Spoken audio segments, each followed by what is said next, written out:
if you run a small business, you already know the truth.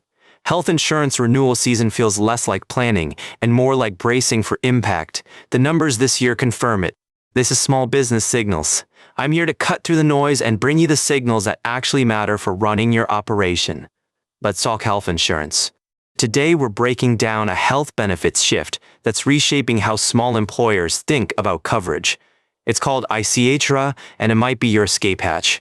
Here's the signal that should have your attention. Small business group health insurance premiums are rising 11% in 2026.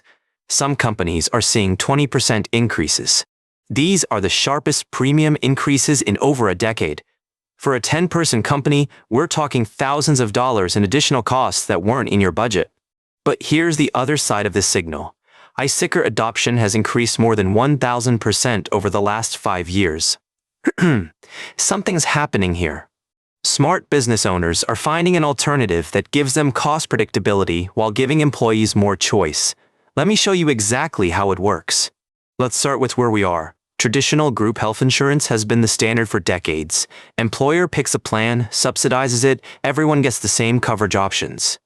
The model made sense when premiums were manageable, but we're not in that world anymore. The math has fundamentally changed for small employers. When you're running a 20-person operation and your broker calls with an 11% renewal increase, that's not just a line item, that's a strategic crisis. The numbers are stark. Small business group health insurance premiums are rising 11% in 2026, with some companies facing 20% jumps, the sharpest increases in over a decade. Here's what that means in real dollars. The average cost per employee with some carriers is now exceeding $10,000 annually. That's before any claims or administration. For a company with 50 employees, that's potentially $500,000 in health benefit costs. That's often the second largest expense after payroll itself. This is where ICHRA enters the picture.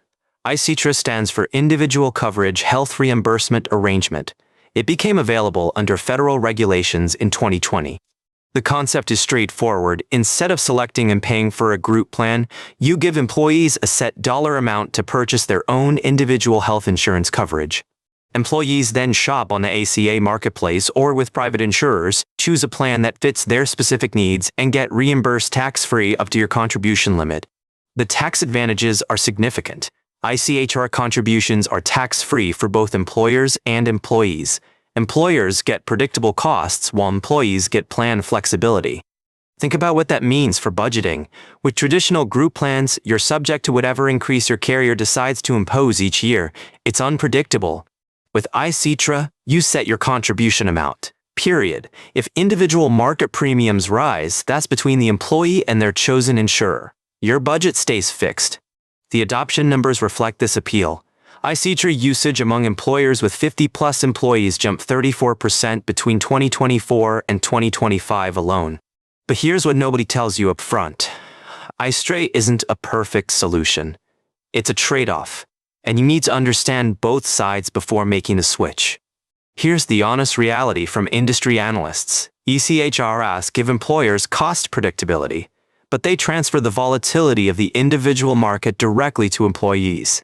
When ACA premiums spike, and in some markets they jumped an average of 26% recently, employees on ICHRA feel the full impact of that increase.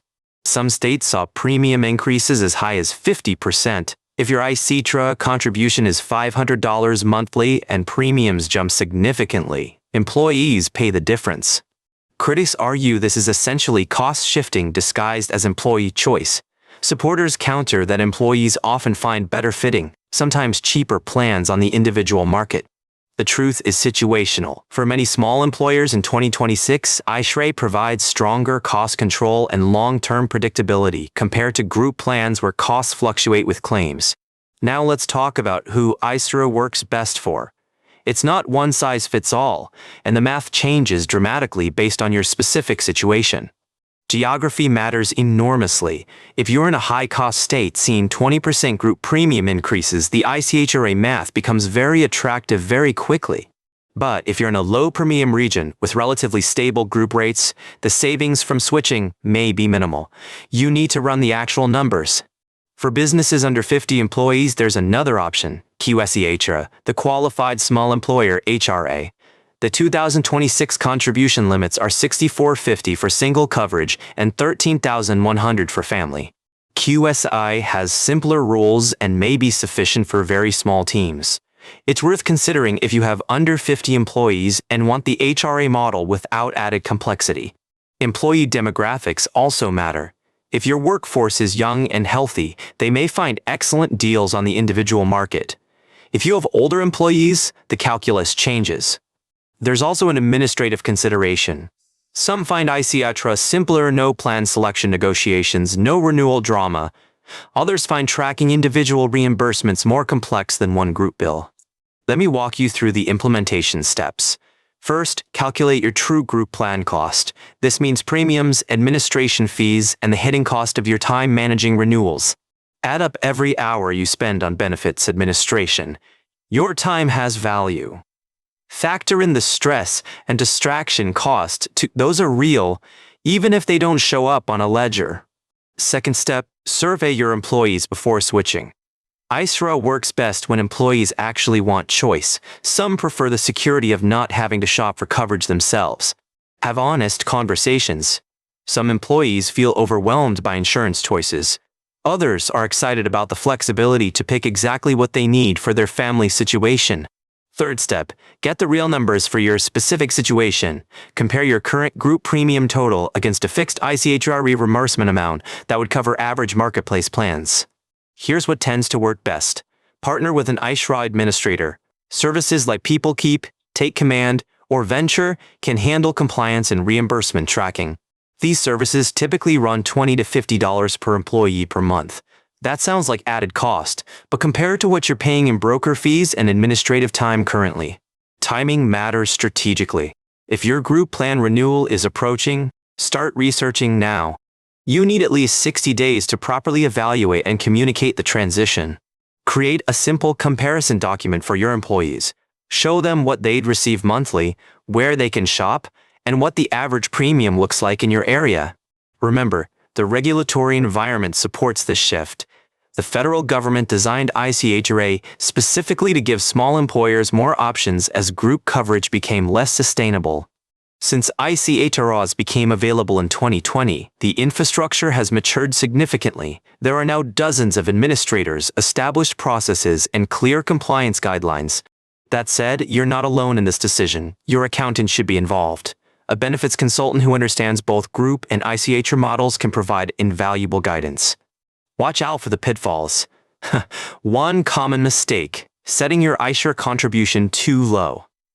If employees can't afford decent coverage with your allowance, you haven't really helped them.